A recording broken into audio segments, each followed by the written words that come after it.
are things like we're trying to create a lot of action around planes and rockets and things like that, where we just don't have the wherewithal to actually do it. So, a fair amount of smoke and mirrors.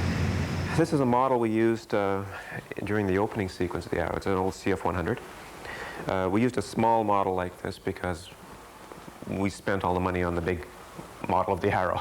So the shots of the CF-100 were, we deliberately, sort of didn't use quite as many resources on them. Anyway, the idea behind this one is that this one was mounted on a rotational motor, which was in turn mounted on another set of rotational motors, and allowed us to effectively move the plane like this, and like this, and like this. So pitch, yaw, and roll. Right? Then the camera would effectively be moved towards this as though this was flying towards the camera, and you could create the idea that this is flying at the camera. This was used in the very first effects shot of the movie, and I can show you that on the computer. Zoom, smoke pass, okay. This is something that I took into the warper and warped. Whoosh. So now it follows the trail that the plane's going to fly. It comes by the tower in a really fast sort of.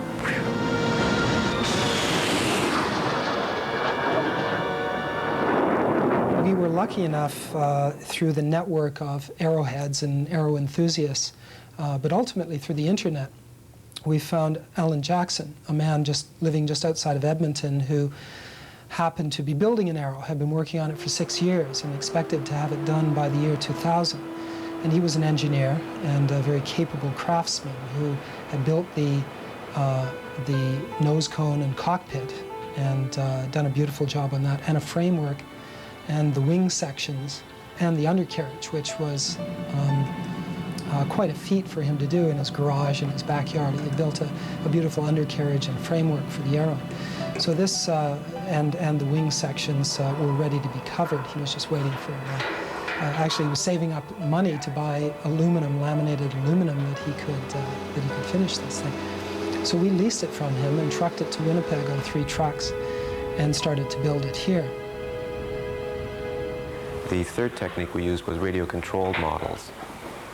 We had these radio-controlled enthusiasts who were also Arrow enthusiasts, and they were hired on to make the radio-controlled craft fly. And they were effectively re-engineering the Arrow. They would, they'd go through some of the old documentation that they would dig up, and they would discover things about it. You actually really have to build a craft that really does truly fly. And that for me was probably the most interesting part of the process.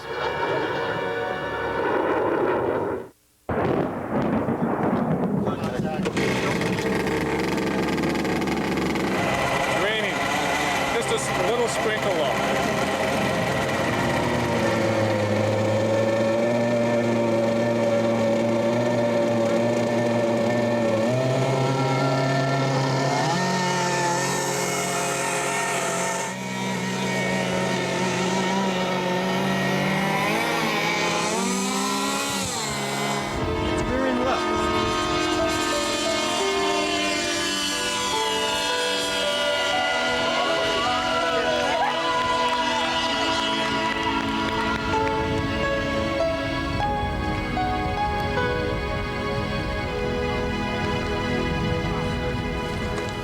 No, doesn't look good at the moment.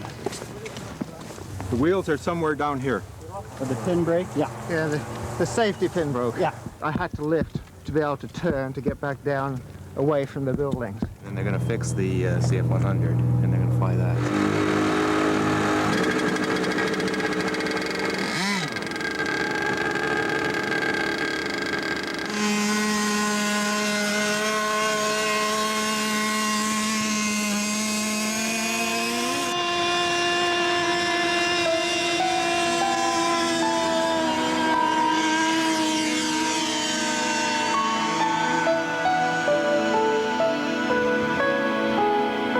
Something wrong.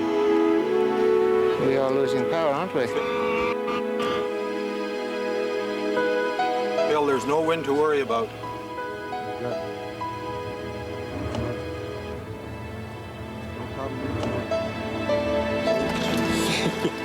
show you that time. That's the reason the engine quit. It's like a cylinder head. Holy cow. Jet craft are very difficult to do in radio control. We're effectively making the legend of the Arrow.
Gotta go way back and lift it up there.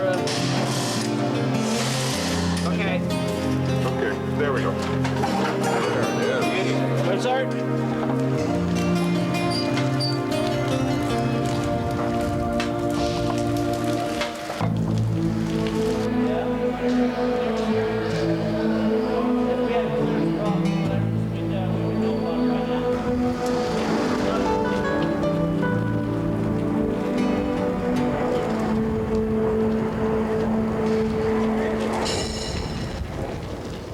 That's a sensitive issue. I know. Don't mention the wings. They didn't build the full-scale model with titanium beams in it like they did the real Arrow. Instead they used pipe steel and plywood, which is a hell of a lot heavier. So the wings sagged on the tips. Over here you see the problem with the wing. Right? It's a little bit bent. So Joel cuts it out and basically can straighten it, reattach it digitally.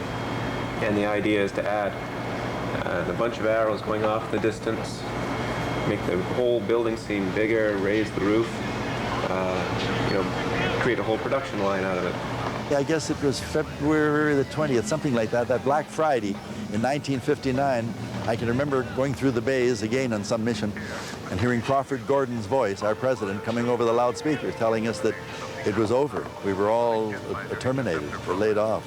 And that was something, at that moment, everybody was galvanized. And so 10,000 people were laid off in 20 minutes.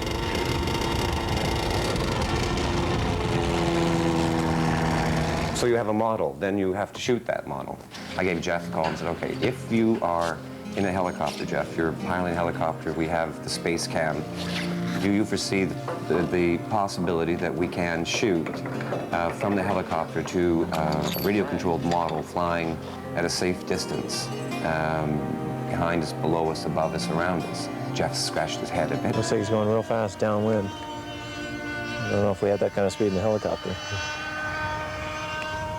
What do you think, Jeff? Yeah, no, we should be able to hang in there with it. We'll just make the turns really wide. Theoretically, it seems like it's possible. In this case, it's a little more tricky because there's no pilot in the little aircraft. And so the pilot for the RC hangar will be in the helicopter as well, running the remote, flying it by remote control. And which I don't think has happened very often, if at all.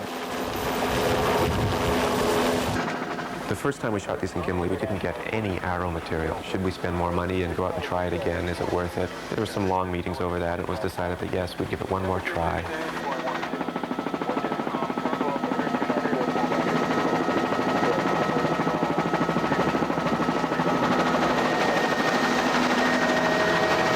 Doug spent months building these things.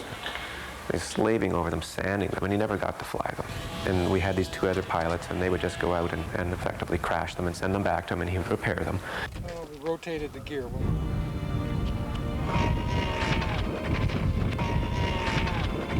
He took his original design and he looked at it and he just went into it and tore it apart and rebuilt the whole thing. Brand new plane. This was the first time Doug was going to fly the thing really himself. He got into the helicopter and we took off, and Barry took the Avro off the ground. They handed controls over. Jeff pulled the helicopter right in on top of it. Doug is just sitting up there looking down through the window in the floor at all of his work, just sort of flying there, beautifully stable in the air.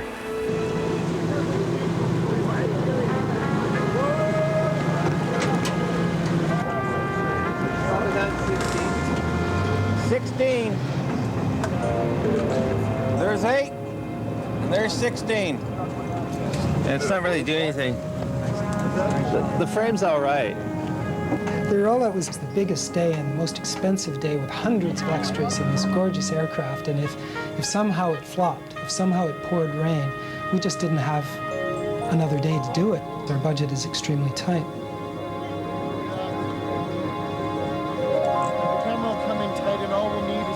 It was a big day in terms of the production itself, but I think it really felt like a bit of a time warp. If anybody who's got an instrument, get in and get a spot over here in the band area that would make sense to the arrangement. I was so busy worrying about our 340 extras. I think we had about 30 of our principals on set. Big movie making day here. Yeah, what you want to see is when the band's playing, and then there'll be the big wide master, and then after that it'll be like watching hair grow or paint dry or the trucks on the road at the end, eating it all. Our dailies, the sun, the weather. I didn't even think about the emotional moment. And as it happened, the sun broke through the clouds, the actors were in place, the camera was ready, the sound was ready. The playback music struck up, the curtains parted. The big moment's coming, I guess. I gather you haven't seen this yet? Not for 40 years, nearly. That's since 58. Action! I now have the pleasure of unveiling the Avro era.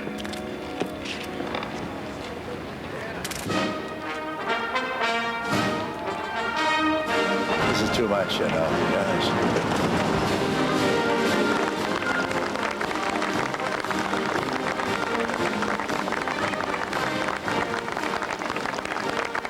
I went on and imagined Jan Zurakowski getting into it and flying it.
That's amazing. God. I'm back there.